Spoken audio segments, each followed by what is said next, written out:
అంటే చాలామంది ఆడియన్స్‌కి ఒక భ్రమ ఉంటుంది. అది భ్రమ అనొచ్చు, కొంతమందికి నిజం అనుకోవచ్చు.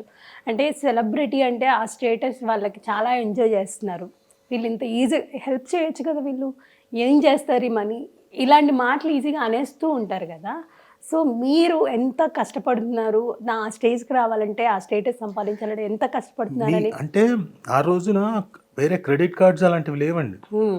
ఉన్న 50,000 నేను ఇచ్చేసి, నేను ఇలా కూర్చొని అలా ఎవరిని అడగలేక హ్మ్. మరి. పా- ఎంత దారుణం అంటే మిగతా వాళ్ళు పాపం వాళ్ళకి డబ్బులు లేవు.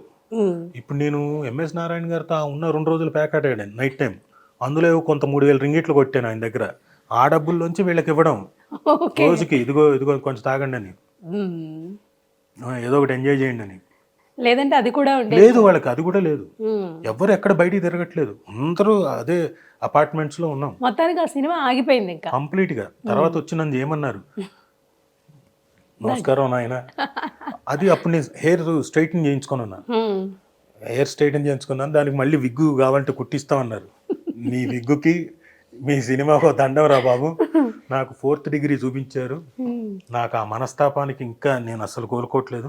ఫస్ట్ అయితే ఒక పని చేశాను, తప్పకుండా చేద్దాం, ముందు నా మేకప్ వాళ్ళందరూ ఉన్నారుగా, వాళ్ళకి క్లియర్ చేయండి అన్న. హ్మ్. మరి కదా వెంటనే క్లియర్ చేశారు, తర్వాత నేను చేయను అన్న. మొత్తానికి చాలానే కష్టపడ్డారు ఆ మూమెంట్‌లో. హ్మ్. మీకు మామూలుగా మీ వరకు ఈ పాత్ర మీరు చేయండి సినిమాలో అని చెప్పి వచ్చి, తర్వాత మళ్ళీ బ్రేక్ అయినవి, ఆ పాత్ర వేరే వాళ్ళు చేశాక ఆ సినిమా చూసి నేను చేసి ఉండాల్సింది అనుకున్నవేమన్నా? అలాంటివి ఏం లేదండి. హ్మ్. నా దగ్గరకు వచ్చినవి నేను చేశాను. హ్మ్. మ్మ్. అలాంటిది ఏం జరగదు. మామూలుగా జనరల్‌గా సినిమా చూస్తూ ఉంటాము. ఆ క్యారెక్టర్ ఒక్కొక్కటి మనకి హార్ట్‌కి టచ్ అవుతూ ఉంటుంది. మీరు యాక్టర్ కాబట్టి మీకు అనిపిస్తుంది. బావుంది, ఇలాంటి రోల్ వచ్చింటే బావుండేది అనిపిస్తూ ఉంటుంది కదా! అలాంటివేమైనా? అలాంటివి ఏం లేదు. అలాంటివి ఎందుకంటే అలాంటివి ఆలోచించడం మొదలెడితే మనం బోల్డ్ అన్ని అలా ఫీల్ అవుతూ రావాల్సి వస్తుంది. ఎందుకంటే అద్భుతమైన క్యారెక్టర్లు ఉంటాయి, అవును. ప్రతి సినిమాలో ఉంటాయి, ప్రతి ఆల్టర్నేట్ సినిమాలో కూడా ఉంటుంది. So we should not keep on thinking, మనకు వచ్చిన దాంట్లో ఏం బెస్ట్ ఇవ్వగలుగుతాం, యెస్. మనం ఏం బెస్ట్ చేయగలుగుతాం, ఎంత బెస్ట్ చేయగలుగుతాం అన్నది ఇంపార్టెంట్. హ్మ్. సో నేను అది ఆలోచిస్తాను, ఓకే. అంతే తప్ప ఇది మనకు వచ్చుంటే బాగుండు కదా అని. అంటే రాజీవ్ గారు మామూలుగా చాలా మందికి ఒక డ్రీమ్ ఉంటుంది. ఒక ఇల్లు కడదాం, లేకపోతే ఇలాంటి ఒక రోల్ చేద్దాం అనే డ్రీమ్ ఉంటుంది. ఆల్మోస్ట్ మీ డ్రీమ్ ఫుల్‌ఫిల్ అయిందని మేము అనుకుంటున్నాము. అంటే అంటే ఇండస్ట్రీకి వచ్చిన తర్వాత కొన్ని డ్రీమ్స్ ఉంటూ ఉంటాయి కదా! మీ డ్రీమ్ ఫుల్‌ఫిల్ అయ్యింది అనుకుంటున్నాం మేము. మీకు అయ్యిందా లేదా ఆ డ్రీమ్ అంటే ఏంటి? ఎలాంటి డ్రీమ్? ఇండస్ట్రీలో ఒకటి ఏదైనా డ్రీమ్ ప్రాజెక్ట్ ఉంటుంది. ఇలాంటి టైప్ ఆఫ్ ప్రాజెక్ట్ చేద్దాము. ఇలాంటి లేదంటే ఫ్యామిలీ విషయానికి వచ్చేసరికి ఫ్యామిలీని ఇలా సెటిల్ చేద్దాము. ఇలాంటివి ఏమన్నా డ్రీమ్స్? యా, అలాంటి డ్రీమ్స్ ఇప్పుడు ఇల్లు ఏమన్నారు చూడండి, అవి తెలియకుండా ఆటోమేటిక్గా ఒక ఏజ్ వచ్చిన తర్వాత నంబర్ ఆఫ్ ఇల్లు కొన్నాము, అమ్మేసాం, మళ్ళీ కొత్త ఇంట్లో కొన్నాం, మళ్ళీ అమ్మేసాం, మళ్ళీ ఇప్పుడు ఒక ఒక ఇంట్లో ఉంటున్నాం. ఒక ఫుల్‌ఫిల్ అయితే అది ఎస్ అయ్యింది. Yes definitely. ఎందుకంటే మీరు లేని దగ్గర నుంచి అంటే మైనస్ స్టేజ్ నుంచి, ఒక పావర్టీ లైక్ అట్లా అని యా, చెప్పొచ్చా? నాట్ పావర్టీ, ఆ! బట్ అన్ని అప్పుల మీదే ఓకే. కనపడడానికి. మీరు పైకి అంటే ఊపర్ షేర్వాని అందరు పరేషాని అన్నట్టు హైదరాబాదీ లాంగ్వేజ్లో మాట్లాడాలంటే, ఆ! బయటికి కనపడడానికి బ్రహ్మాండంగానే ఉన్నాం, బట్ లోపల ఉన్నాయి లొకలొక అంటున్నాయి. ఎప్పుడు ఇదైతే అప్పుడు ప్రాబ్లం వస్తుంది. యెస్. సో అలాంటి కండిషన్, అలాంటిది మాకు తెలియకుండా పెంచారు. కోర్స్ మాకు దాకా ఆ కష్టాలు తెలియకుండా. ఆ ఒక ఏజ్ అయిన తర్వాత తెలిసింది. ఒకానొక స్టేజ్లో మా నాన్నకి ఇదంతా పోయింది, ఇది ఏం లేదు, ఒకానొక ల్యాండ్ మీద ఇన్వెస్ట్ చేస్తే మోసపోయాడు, మోసపుచ్చారు, ఏం లేదనుకున్నారు. అది it created disturbance also among family members, brothers మధ్యన. ఈయనకి ఒక సూసైడల్ టెండెన్సీకి సూసైడ్ చేసుకుందాం అనుకునే రేంజ్కి అనుకున్నాడు. అంటే నేనుండి పిచ్చారా, మేము ఉన్నాం కదా, సంపాదిస్తాం, దాని గురించి ఆలోచించడం ఏంటి అని చెప్పి స్టార్టెడ్ వర్కింగ్ ఇంకా దాని మీద. అంటే ఇప్పుడు నా లైఫ్ నేను స్టార్ట్ చేసింది ఎక్కడ, జీరో దగ్గర కాదు, మైనస్. సో ఇదంతా చేసుకుంటూ వచ్చి ఇక్కడి నుంచి మళ్ళీ పైకి రావాలి. ప్లస్ కాబట్టి చాలా అచీవ్ చేసినట్టే లెక్క. మరి ప్రాజెక్ట్స్ విషయానికి వస్తే అది ఎప్పటికప్పుడు కొత్తగానే ఉంటుంది. ఈరోజు చేసింది ఈరోజు భోజనం చేశాను కదా అని చెప్పేసి రేపు భోజనం చేయకుండా నేను ఉంటాను అనుకోం. రేపు పొద్దున ఇంకో కొత్త టేస్ట్ ట్రై చేద్దాం అనుకుంటాం, కొత్త రకమైన రుచి ఏదో చూద్దామని. అలాగే మనం సినిమాల మీద కూడా, క్యారెక్టరైజేషన్స్ మీద, సినిమాల మీద కూడా కొత్తది వచ్చింది, ఇదేదో బాగా చేసాం, అది అయిపోయింది. మళ్ళీ ఇంకోటి ఏదో మనకి ఎప్పుడు అది ఏదైనా వస్తే కొత్తది మళ్ళీ చేస్తూ ఉండడమే. అది సంతృప్తి పరచదు నటుడికి. సో అది కూడా ఆల్మోస్ట్ ఫుల్ఫిల్ అయినట్టే. ఫుల్ఫిల్ అయిన కాదు అవ్వడానికి ఇండస్ట్రీలో ఫుల్ఫిల్ అనేది ఉండదు అంటారు. ఉండదు ఆర్టిస్ట్ కి.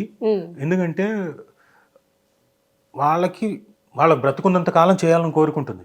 వాళ్ళు కాళ్ళు చేతులు ఆడేంత వరకు అది చాలా ఇది ఉంటుంది.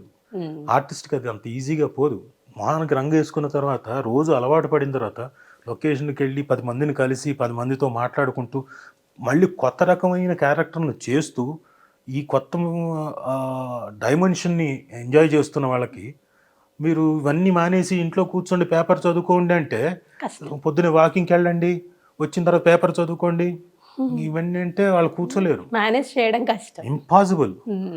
చాలా మంది సీనియర్ ఆర్టిస్టులు అందరికీ పాపం వాళ్ళకి చేయాలంటుంది, ఆపర్చునిటీ రాదు. ఎందుకంటే వాళ్ళ వయసు రీత్యా వాళ్ళని పెట్టుకుంటే ఏమవుతుందో అని వీళ్ళకి ప్రొడక్షన్ వాళ్ళకి.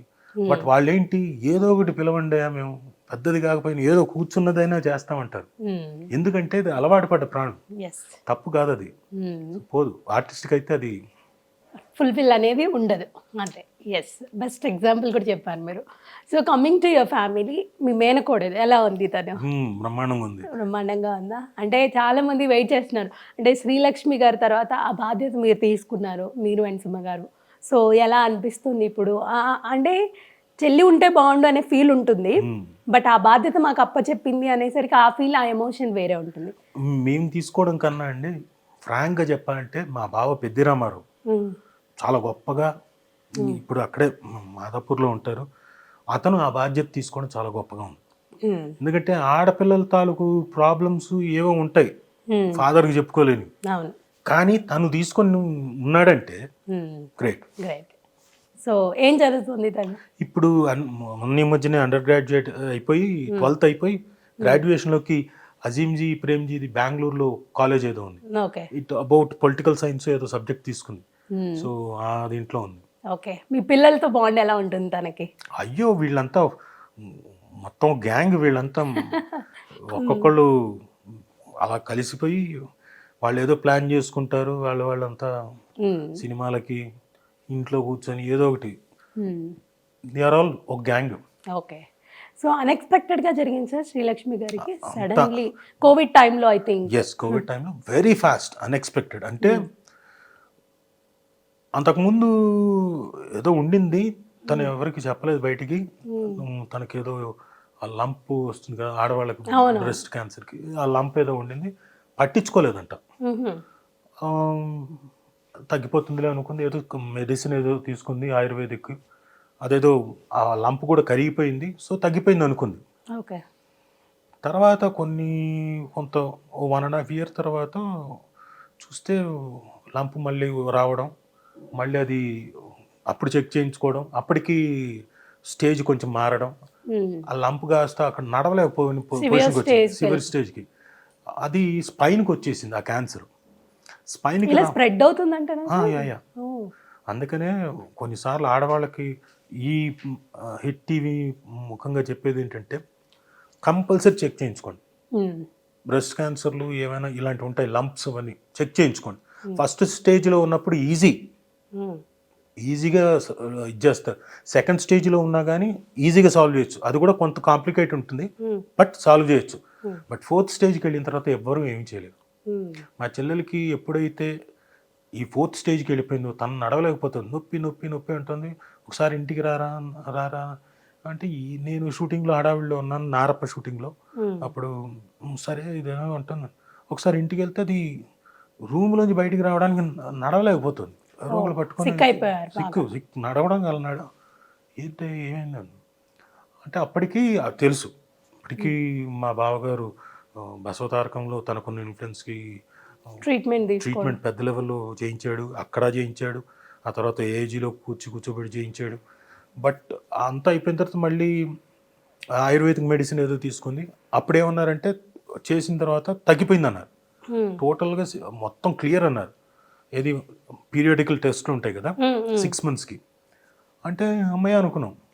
మళ్ళీ ఇంకా తర్వాత ఇంకో 6 monthsకి టెస్ట్ ఉంది, అప్పుడేంటి అంటే మేకి టెస్ట్ ఉంది, మార్చికి కొట్టేసింది, మార్చి నెలలోకి రిలాప్స్ వచ్చేసింది. ఓ గాడ్. ఆ రిలాప్స్ రావడం ఏమీ చేయలేని పొజిషన్లో, అంటే జాండీస్ తగ్గితే కానీ లోపల మనం ఏం చేయలేవు, క్యూర్ అవ్వదు కదా. జాండీస్ ఎల్లో అయిపోయింది బాడీ, కళ్ళు ఫుడ్ డైట్ కూడా చాలా ఇదిగా ఉండాలంటారు. So nothing we could do, మొత్తం మనిషినే కొలాబ్ చేసేస్తుంది టోటల్గా. So it was very painful death. అందరూ అలా ఉన్నాం. అంటే న్యూస్ వచ్చింది కానీ కోవిడ్ టైం, కోవిడ్ టైం పాపం చాలా మంది రావాలనుకున్నారు, లాక్డౌన్ మూమెంట్ వద్దని చెప్పాం.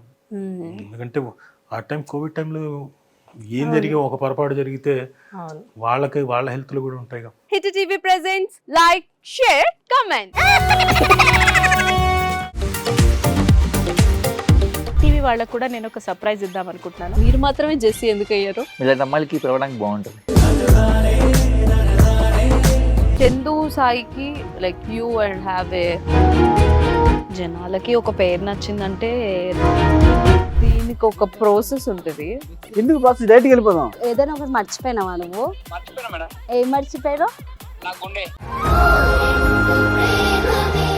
ఏదో ఆ టైంకి మన సుడి బాగుంటే ఎవరన్నా చూపిస్తే రాయగలం కానీ డోర్ టు డోర్ సేల్స్ చేసేవాళ్ళు. శారీ వస్తుంది, శారీలో వెనకాల కట్టుకుని